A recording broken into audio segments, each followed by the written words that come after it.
Is set to get $100 million over the next 2 decades. It's part of the massive opioid settlement dollars paid out by drug companies and drugstores for flooding the market with addictive painkillers. Now, KETV Investigates is questioning, will we know exactly how the settlement money is being spent? Tonight, meet 3 women asking for transparency. 25 years ago, America's big tobacco companies had to cough up $240 billion to the states, payment for the damage and addictive nature of cigarettes. Turns out, less than 3% of that money went to help smokers quit or prevent kids from starting.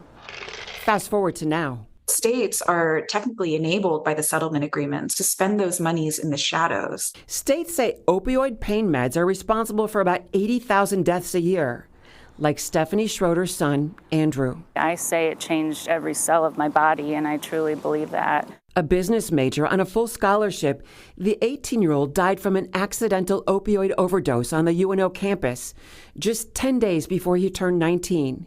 She says he took 1 oxycodone. The awareness I did not have back then is what I want to get across to people, is that you have to know what's going on in the world with the different drugs. And that awareness can be amplified over the next 18 years. Nebraska will get $100 million from drug manufacturers and suppliers. It's an epidemic of our own making as a society, and it's really it's heartbreaking. Omaha Dr. Ann Anderson-Berry deals with the impact of opioids daily. In my NICU right now, I have multiple babies that are withdrawing from opioids. And, this is just insidious in our culture now. So many people don't understand the risks of taking opioids, and then instantly they become addicted. The neonatologist and UNMC child health researcher is a volunteer board member on Nebraska's Opioid Settlement Advisory Committee.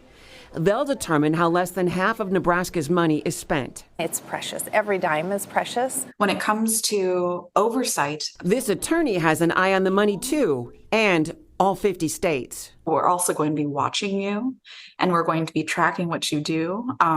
Sunlight is the best disinfectant. Christine Migny created this national database and website called opioidsettlementtracker.com. She says only 70% of the $50 billion must be spent on prevention and reduction of opioid use. The rest can be spent freely by states. So it's cop cars, it's equipment, it's personnel. The Seattle lawyer and data watchdog helps governments and nonprofits understand the settlement money. There is a massive difference between publicly accessible and publicly reported. Migny asked states early on, will they commit to publicly reporting how they spend the money?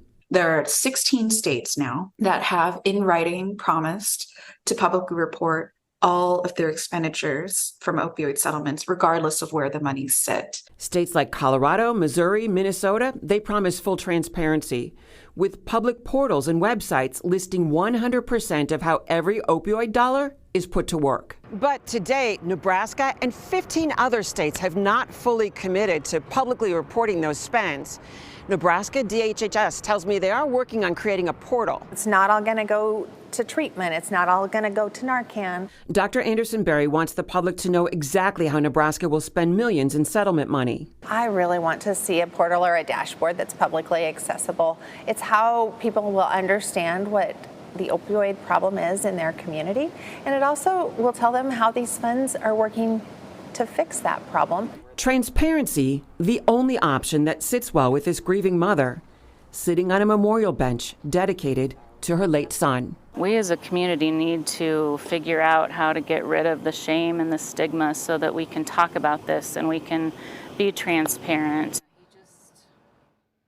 Nebraska's Opioid Advisory Board just hired a firm to study how to best use the money in Nebraska. A large portion of the funds will go directly to the behavioral health districts over the next 18 years. District 6, the Omaha area, will have a summit to allow groups to apply for some of the money. We'll keep you posted.